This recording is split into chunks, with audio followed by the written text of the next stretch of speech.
Party Cat time.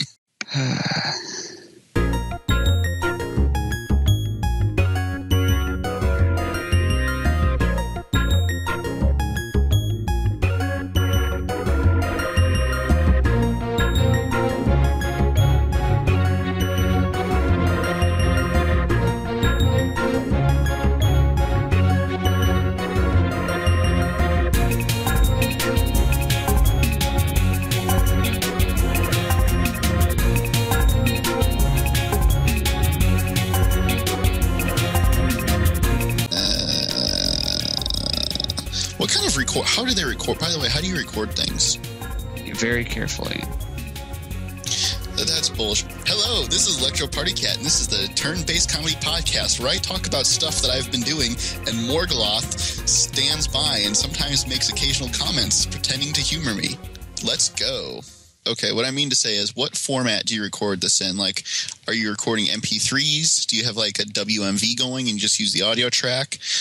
What do you use when you finally and you upload these to YouTube? So like, what do you do when you're uploading it to YouTube? And then YouTube converts it into an FLV on the fly somehow. He says MP3. Okay, I was going to say that I know that like unofficially, and you better not record this shit, is that I have an external hard drive like with 500 megabytes of space on it because like 500 megabytes. Did I say megabytes? I mean gigabytes. And I could take it to my office because like we have like some real supercomputers there, and like use that for editing. Like I actually use video editing for making instructional videos on like how to do stuff in SharePoint. You're familiar? Are you too familiar with SharePoint? I don't know what SharePoint is. It's a program that Microsoft uses to make that you use to make websites. It's like GeoCities, but only for businesses, right? Does that make sense? Okay. And it's really, really it's a really it's interesting because it has the big thing about SharePoint is it's all about security. And giving people, or you can be a man and make John make your website, even though you're quite capable. #lazy. Yes. Yeah. Well, anyway, the big thing about SharePoint is that it's all about security. So it allows you to maintain user accounts and Active Directory groups. So you can say like it's easy. So if you have a small group, then you can be like. Hey, this person gets access to this files, this person gets access to this files. Or if you have like a very large subscription-based model, you can say like, okay, so you create like 3 folders, free. You don't even need to create a folder for you create like 2 folders and then like have a catch-all group for everyone else. And it's like you could have like gold subscribers, silver subscribers, and then like everyone else, and everyone else like gets access to like some free content. Then you could have like silver subscribers. You toss all of their user accounts into a folder, and then they can get access to like more stuff plus everything that the other people get access to. And then you can also have like you can create a folder for gold subscribers, throw everyone into there, and then and then they get access to all kinds of stuff. And it's usually used for business documents because then you have like one group that's like lawyers, another group that's like engineers, and another group that's like marketing. And then you can give them access to then you can give them access to certain things that they need and make sure that other people don't get access to things that they don't need or stuff that they might accidentally break.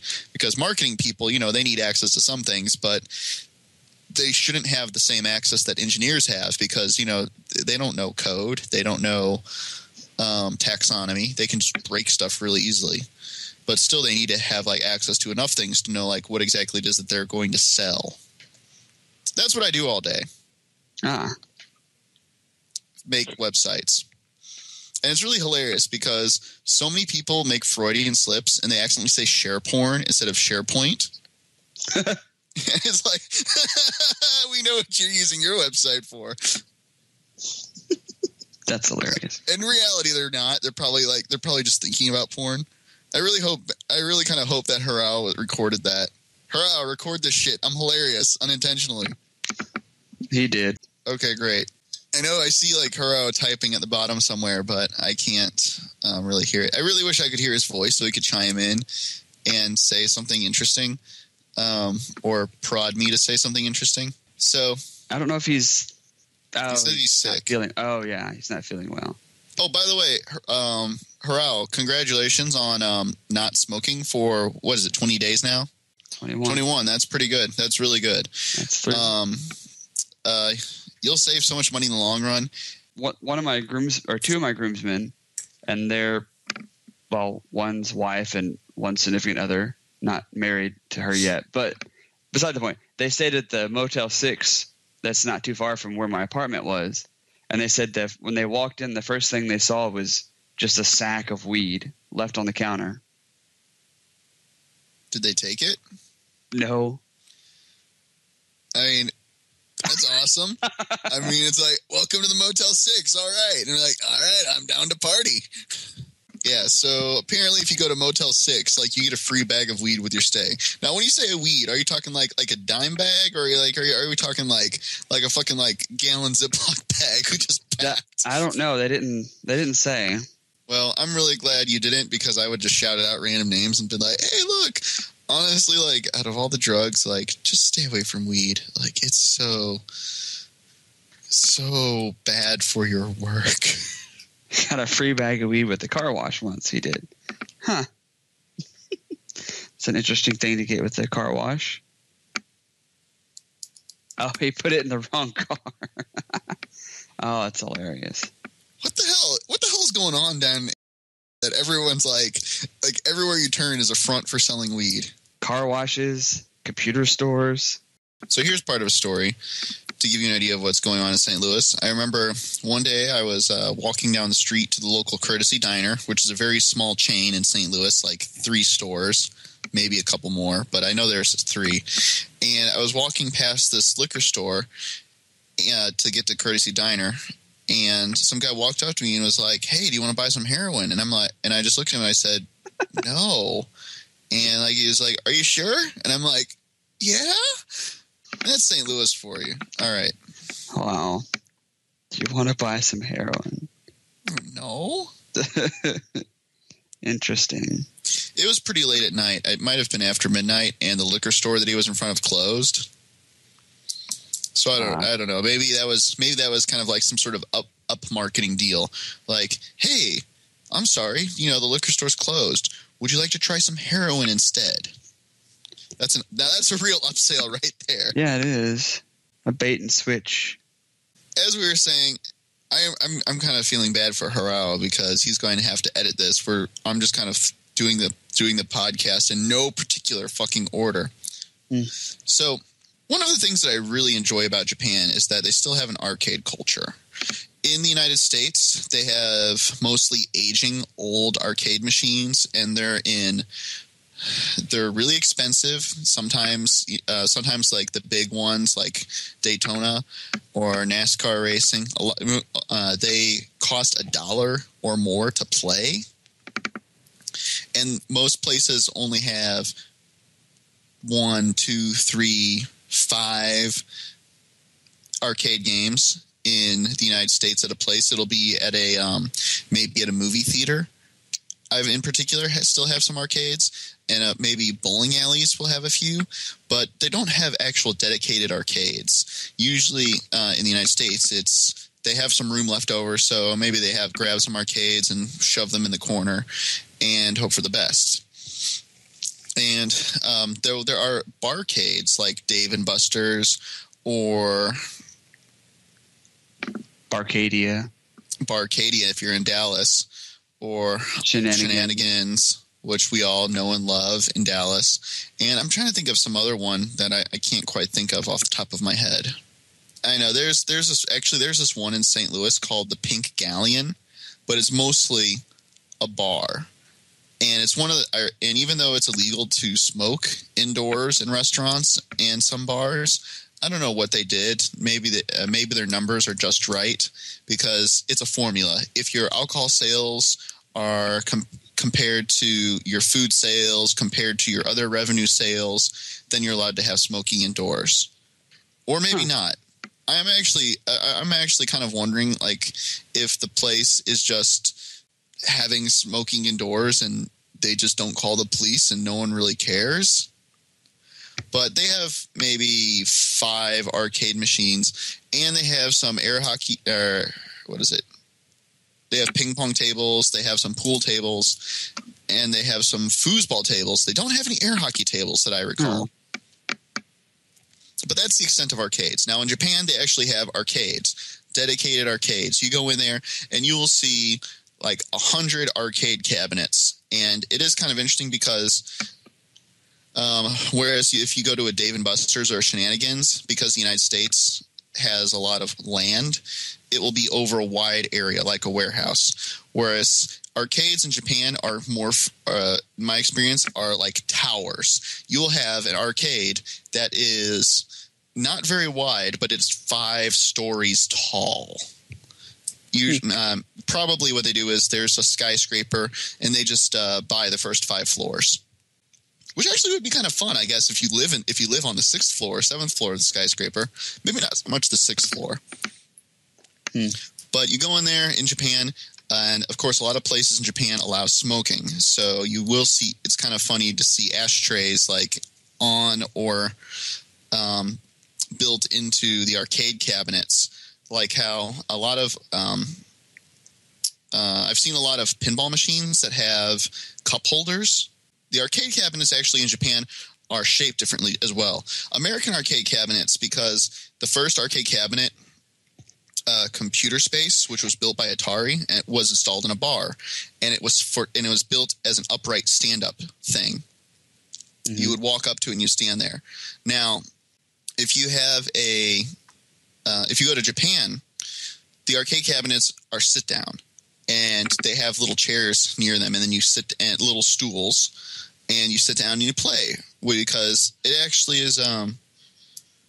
People will stay there. They have dedicated people that will sit there and invite challengers. I remember my favorite fighting game after Super Smash Brothers is Samurai Showdown, just because I like the idea of samurai cutting each other. And there was its popularity has waned in Japan because it's along with a lot of other Neo Geo titles. But I found a Samurai Showdown arcade, and it was really cheap. It was 50 yen a game rather than 100 yen, which is like $1. And actually, no, I'm sorry, I countermanded what I said before. Arcades in Japan are actually fairly expensive as well. But considering the fact that you have to pay like $1 to play it, but...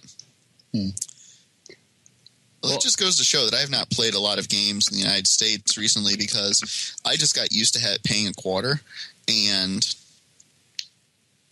it doesn't. And then you play. Whereas now, anything that costs more than $0.25 seems like a ripoff.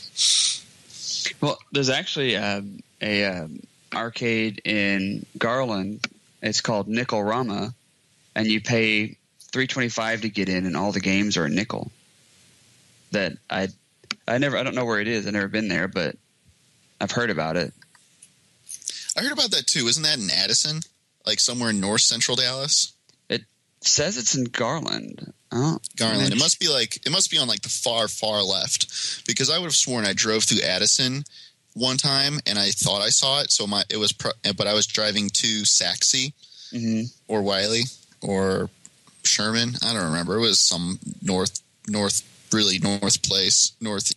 part of Dallas, and I could have sworn I drove by it. Is it near the Venetian Theater? That's a loaded question because I don't know. You don't know. You don't even live in that area.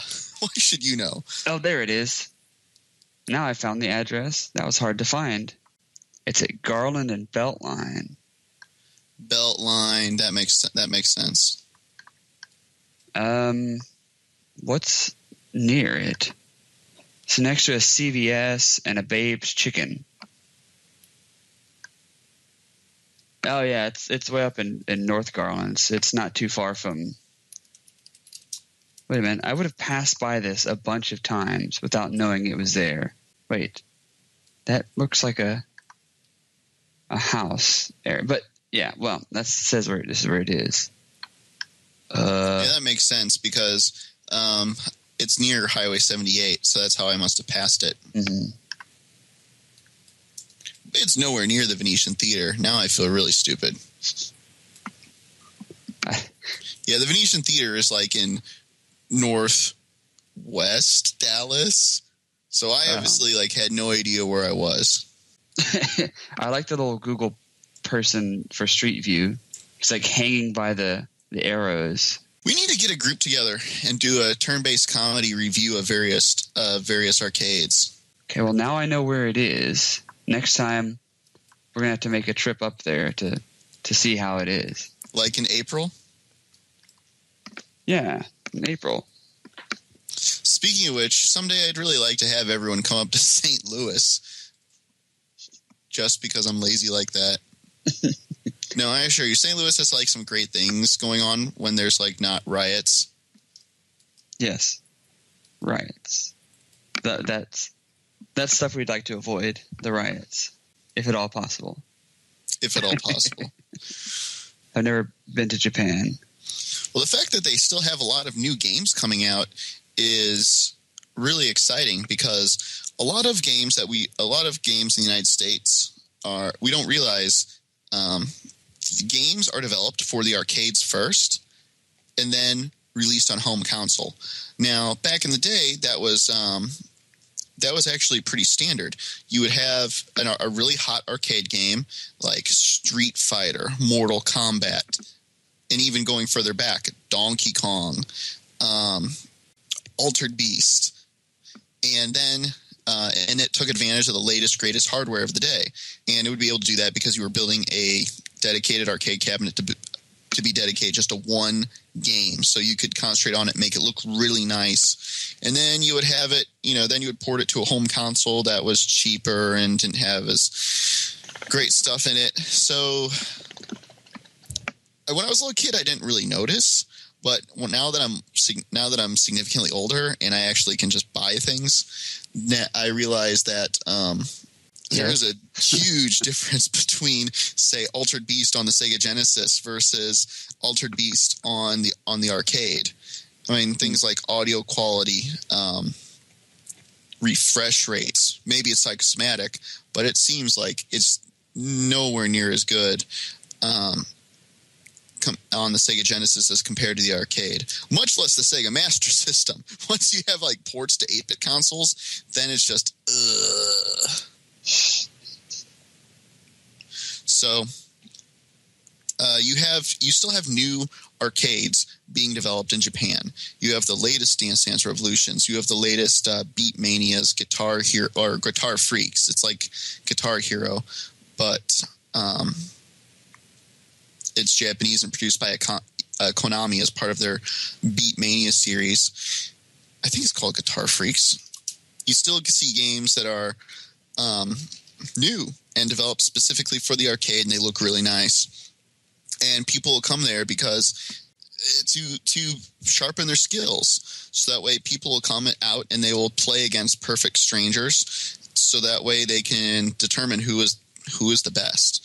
I competed in a Dance Dance Revolution tournament when I was in Miyazaki Prefecture for a while, and I got destroyed because I was not that good compared to everyone else. But it's still great to see that the arcade culture. It's so great to see that the arcade culture in Japan has persevered, whereas in the United States, a lot of gamers have become way more antisocial and like to play online and just like shout insults at people online. It's kind of depressing. Whereas in Japan, they stereotypically, and at least in my experience, try to not say mean things to each other. They don't trash talk like the way that we do in the United States. Whereas, like, if you were on Xbox Live playing Halo 2 or Halo 3 back when it was new, like, they would insult your race, your sexuality, your competence. It was pretty bad. Like, it goes way beyond. It goes way in the United States. Multiplayer games over Xbox Live were really distasteful. And so we have a note from Harao saying that in Final Fantasy XIV, A Realm Reborn, it has one of the best communities of any massively multiplayer online game he's played. But for the most part, American gamers are pretty toxic, especially League of Legends. I guess let's see other differences in Japan.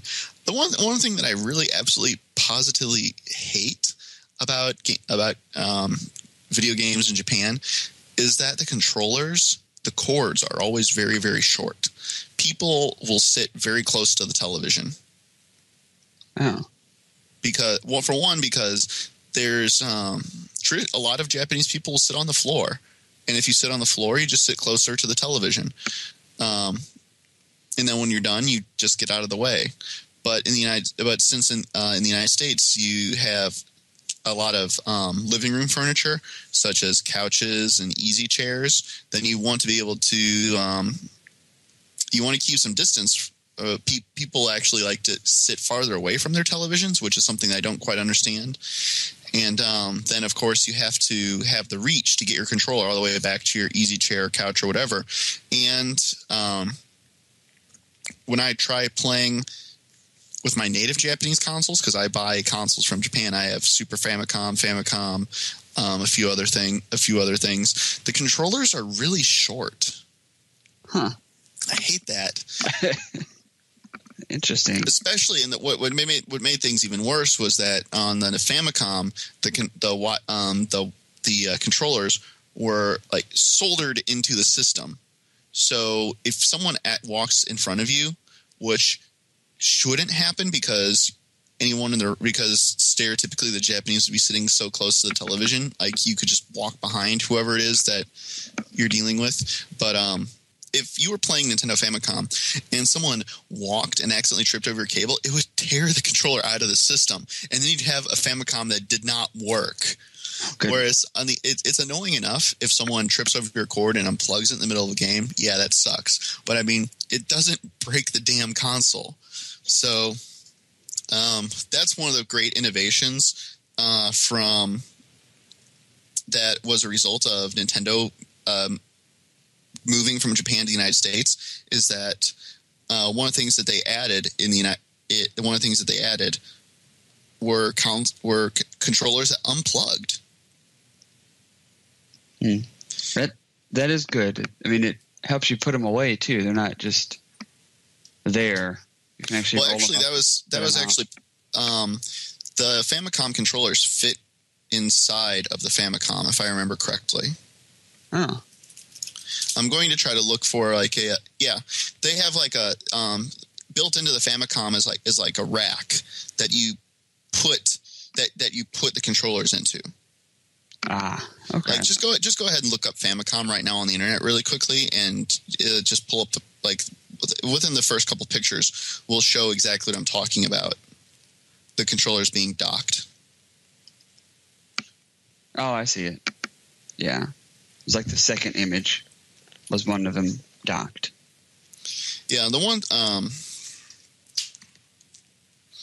I also heard that there are also some problems with the Xbox Kinect not working properly in Japan because it was calibrated to to like Bill Gates's living room, which is giant, and so they just assume like everyone has these giant living rooms, and then because if you work for Microsoft, you're probably making a lot of money, and if you're making a lot of money, you probably have a giant house, and if you have a giant house, then you probably want to use that house for testing, and the next thing you know, you have a machine that, or you have hardware that is used to operating in a giant house, and then you go into a tiny Japanese apartment, or an apartment that's comparatively tiny, and you got problems. I've even played it in the United States, in small apartments in the United States, that there's problems. In St. Louis, we have something called shotgun housing,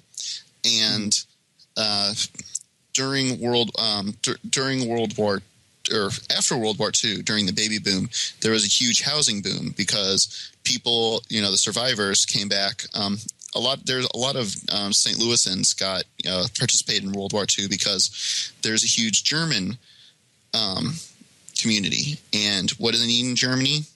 German translators. So they're just like grabbing everyone they could from St. Louis who spoke any bit of German and just like sending them over there and being like, hey, go win, please win. And so they come back, and all these veterans come back to St. Louis, and they settle down with their sweethearts, and then they have like 5 to 12 kids, and then they don't know where to put them all. So there was this huge boom in St. Louis housing, and they built shotgun housing. And it's called that because it is a long, narrow house that supposedly you could take a shotgun. You could open the front door, fire a shotgun, and the pellets would be able to travel straight through the house and right out the back door because it was designed in a just long way. Do they have stuff like that in Texas? Yeah. Or do they just all have like haciendas and ranches? No, there's shotgun houses. I knew exactly what you were talking about as soon as you said that. Yeah. So anyway, in a shotgun apartment, I to get back to my original part, in a shotgun house, I've seen some kind of interesting setups where people have had Kinects and they've had to put them at a diagonal angle to try to get like just enough space because to try to maximize the amount of space they had. But it also creates a lot of problems because then you have like if you turn it one way, if you turn it one way, then the apartment or house is too narrow, and it doesn't pick up things correctly because you're either standing too far, you're standing too close, and then it doesn't get all of you in the frame. And in other cases, if you turn it the other way, then you are then you're just kind of blocking things.